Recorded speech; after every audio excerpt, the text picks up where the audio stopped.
नमस्कार मित्रांनो, या गणितामध्ये बघा हे लसावी आणि मसावीचं शाब्दिक पद्धतीचं गणित आहे. या गणितामध्ये काय दिलं आहे, एक बेल दर 4 मिनिटांनी एकदा वाजते, दुसरी बेल दर 6 मिनिटांनी वाजते. तर 8 वाजता दोन्ही बेल सेट केल्यास त्या पुन्हा किती वाजता एकत्र वाजतील. आता याच्यामध्ये बघा कधीही लक्षात घ्या की एकत्र शब्द जर आला तर तशा गणितामध्ये आपल्याला काय काढावं लागतं, त्यांचा लसावी काढावा लागतो. म्हणजे पहिली बेल किती मिनिटांनी वाजते, 4 मिनिटांनी. दुसरी बेल किती मिनिटांनी वाजते, 6 मिनिटांनी. त्यांचा काय काढायचा, आपल्याला लसावी काढायचा आहे. आता बघा 4 आणि 6 कशाने भाग जातो, दोघांना 2 आणि भाग जातो.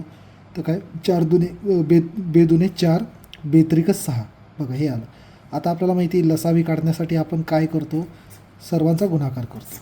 म्हणजे काय, लसावी म्हणजे 2 गुणिले हे 2 गुणिले 2 गुणिले 3, 2 गुणिले 2 4, 4 गुणिले 3, याचं उत्तर येतं 12. आता हे कशामध्ये दिलं होतं, मिनिटात दिलं होतं. म्हणजे लसावी किती आला, 12 मिनिट.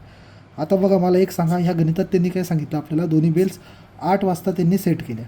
तर 8 वाजता त्या एकत्र वाजल्या, तर पुन्हा कधी वाजतील, म्हणजे त्याचा जो लसावी असतो तेव्हा ते एकत्र वाजतील. म्हणजे काय, 8 वाजून 12 मिनिटांनी एकत्र वाजतील. हे बघा 8 वाजून 12 मिनिटांनी त्या तिन्ही बेल एकत्र वाजतील.